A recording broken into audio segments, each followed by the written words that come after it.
भय भूख न भ्रष्टाचार, हम देंगे अच्छी सरकार का नारा लगाकर प्रदेश से लेकर के देश में सरकार बनाने वाली भारतीय जनता पार्टी के कार्यकाल में पुलिस ही अपराधियों का रोल अदा करने लगी है, जिसका जीता जागता प्रमाण रीवा जिले के जवा थाना की ग्राम नगमा में देखा जा सकता है।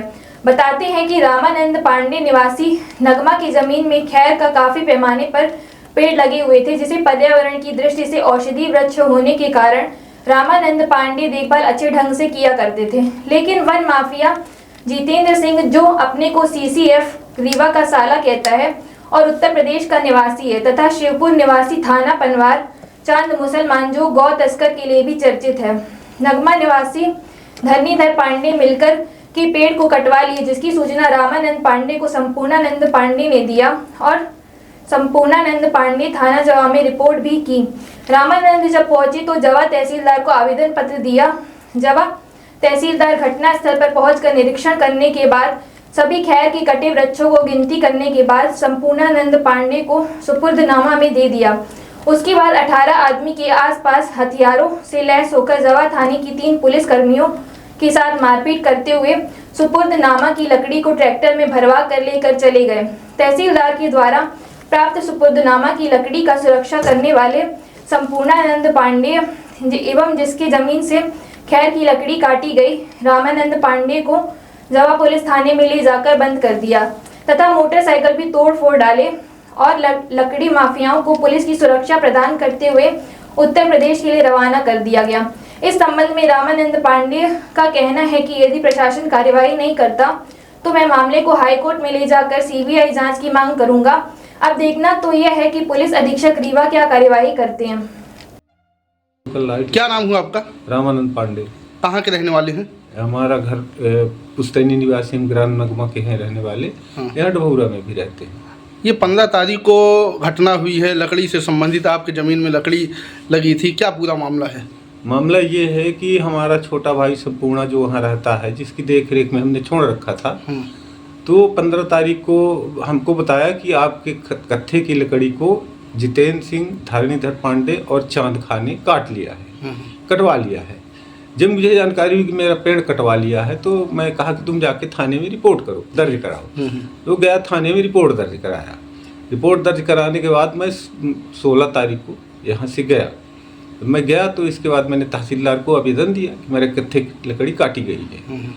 तहसीलदार मौके पर पहुंचे, उनने लकड़ी की जब्ती बनाया, लकड़ी देखा, उनने सागौन की लकड़ी, कत्थे की लकड़ी, ये सब लकड़ियाँ कटी पड़ी हुई हैं। आज भी बहुत सारी लकड़ी कटी पड़ी हुई, उसके छीले हुए सब पड़े हुए हैं छिलके कत्थे की लकड़ी के। ट्रकों तो मैंने 1-8 ट्राली तो आप समझ लीजिए कि कत्थे की लकड़ी के छिलके पड़े हुए हैं। वहाँ कत्थे की लकड़ी तहसीलदार ने जब्त किया, स्थल निरीक्षण किया। स्थल निरीक्षण करने में कत्थे के जो खूंट थे, जहाँ पेड़ कटे थे, तो वो पाए गए, वो दिखाए गए। उनको देखा, उनने कई वृक्ष कटे हैं, उनने देखा। देखने के बाद वो आए और आके उनने जब्ती बनाया।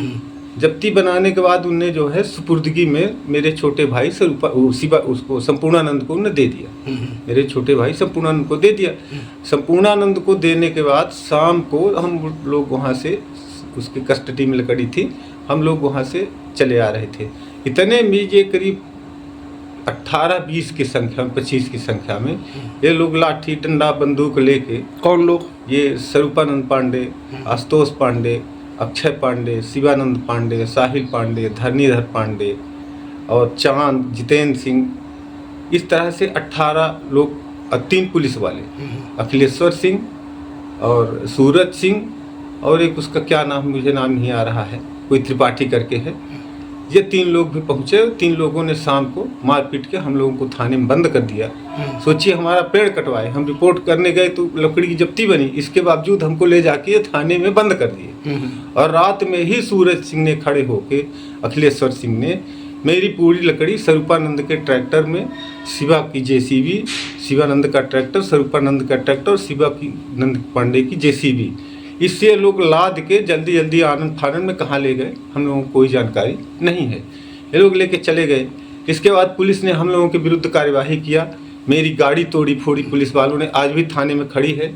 मैं एक बुलेट और एक ग्लैमर, मेरी दोनों नई गाड़ियाँ थी, दोनों गाड़ियों को पुलिस वालों ने तोड़ा ताड़ा है और मेरी गाड़ी जब्त कर लिए, मेरे खिलाफ मुझे गिरफ्तार किए। इस तरह से मतलब पुलिस की कार्यवाही अशोभनीय रही। और पुलिस वालों ने हाथ भी चलाया, मारा पीटा भी हम लोगों को दोनों भाइयों को बंद कर दिया। इसके बाद हम लोग गए एसपी के, कलेक्टर के यहाँ अर्जी भी दिए हैं, आवेदन भी दिए हैं, न्यायालय में भी गए, न्यायालय में भी इस्तिगासा हम लोगों ने किया है। इस तरह से स्थिति है। बताइए इसमें लापरवाही किसकी है? लापरवाही इसमें सबसे बड़ी पुलिस की है। इसमें अखिलेश्वर सिंह और सूरज सिंह जो नाम के, जो ये अपने आप को ये मानते कहते हैं कि मेरा एसपी भी कुछ नहीं बिगाड़ सकता, इस तरह से सूरज सिंह का, अखिलेश्वर सिंह का कहना है। अच्छा, है ना। थाना कौन से थाने का मामला है? ये जवा थाने का मामला है। थाना प्रभारी कौन है? थाना प्रभारी शैलेंद्र सिंह है। उनसे आपसे मुलाकात हुई? हाँ, मुलाकात हुई। वो भी गाली गलौज कर रहे थे कि सारी लकड़ी काट लिया, जाने दे, कुछ नहीं बिगाड़ सकते उनका, वो बड़ी पार्टी है। लकड़ी ये कौन कटवाए हैं? लकड़ी कटवाए हैं जितेंद्र सिंह, धरणीधर पांडे, स्वरूपन। ये कहाँ के हैं? ये गाँव में के हैं, भाई बंधु है। अच्छा, जितेंद्र सिंह कौन है? जितेंद्र सिंह उत्तर प्रदेश का रहने वाला है, कोई सीसीएफ का सगा रिश्तेदार है। ये बताइए, ये लकड़ी कहाँ ले जाते होंगे? ये लकड़ी सीसीएफ के द्वारा बिछवाई जाती है। उनका साला है सगा। हाँ, ये चीफ कंजर्वेटर फॉरेस्ट जो रीवा संभाग के अधिकारी हैं, उनका वो कहता है कि मैं सगा रिश्तेदार हूँ। उनके नाम पर चांद भड़रा से लेकर रौली से लेके आज भी पूरा कटा हुआ पड़ा है। कम से कम 10 ट्रक लकड़ी खैर की काटी गई। अच्छा, और सीसीएफ के जो है नाम लेता है कि मैं सीसीएफ का साला हूँ, जिससे न कोई रेंजर बोलता है इसको, न फॉरेस्ट विभाग वाले उसके सामने कुछ बोलते ही नहीं। लकड़ी आपके पट्टे की जमीन में? मेरे पट्टे की जमीन है, हिस्सा बांट हुआ है, जिसका मेरे पास पूरा प्रमाण है। मेरे पास पूरा हिस्सा बांट का बायोडाटा रखा हुआ है। राममल द्विवेदी जी ने बांटा है जमीन, और बांटने के बाद मेरी जमीन, सब भाइयों की जमीन अलग अलग बटी है। अच्छा, आपके पट्टे की जमीन है, उसके बावजूद जबरदस्ती बंदूक के बल पर इन लोगों ने लकड़ी काटा, उठवा ले गया। लेकिन कोई कार्रवाई?